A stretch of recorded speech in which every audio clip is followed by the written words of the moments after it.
ស្រង់ទឹកព្រះរស់សុំសុខសួស្តីស្រង់ទាំងប្រុសស្រីយោនាងសំដាទឹកមួយដងណកលៀនទុកក្នុងតាយលៀនអស់កងបលកន្លងឆ្នាំចាស់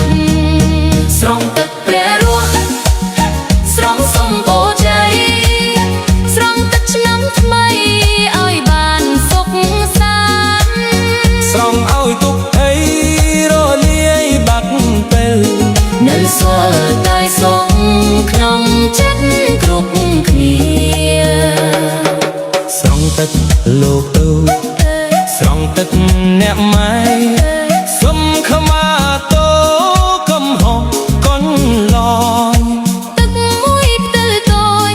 តែអត្ថន័យធំជាផ្ទៃគោរពគុណមេត្តាបិតាស្រង់ទឹកព្រះរស់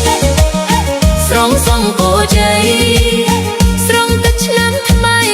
ឲ្យបានសុខសាន្តស្រង់ឲ្យទុកអីរលាយបាត់ទៅ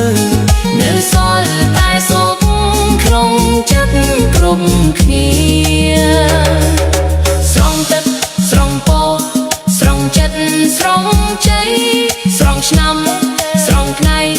ស្រង់ឲ្យស្រស់ថ្មីស្រង់ទឹកស្រង់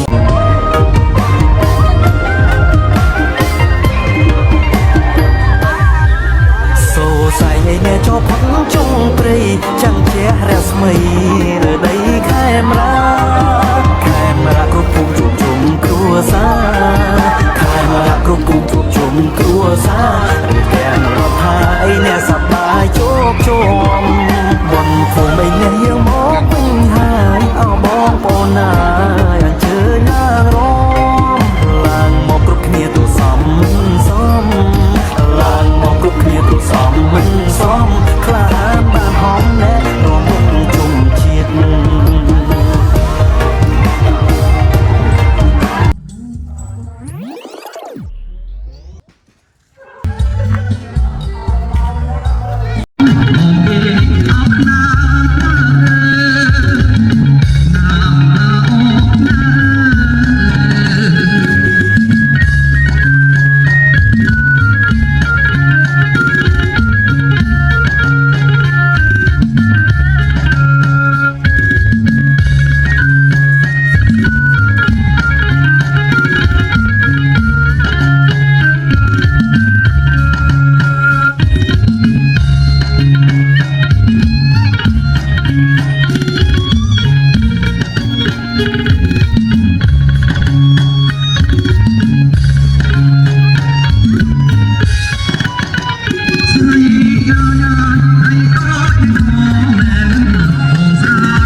លោកស្រីនិងនាងកញ្ញានិងប្រិយមិត្តទាំងអស់ដែលបានចំណាយពេលដ៏មានតម្លៃតាមរឿងនេះតាំងពីដើមរហូតដល់ចប់សូមជូនពរសុខភាពល្អបញ្ញាឈ្លាសវៃនិងសេចក្តីសុខសាន្តចូលមានដល់អស់លោកស្រីនិងនាងកញ្ញានិងប្រិយមិត្តទាំងអស់គ្រប់ពេលវេលាសូមអរគុណសូមគោរពលា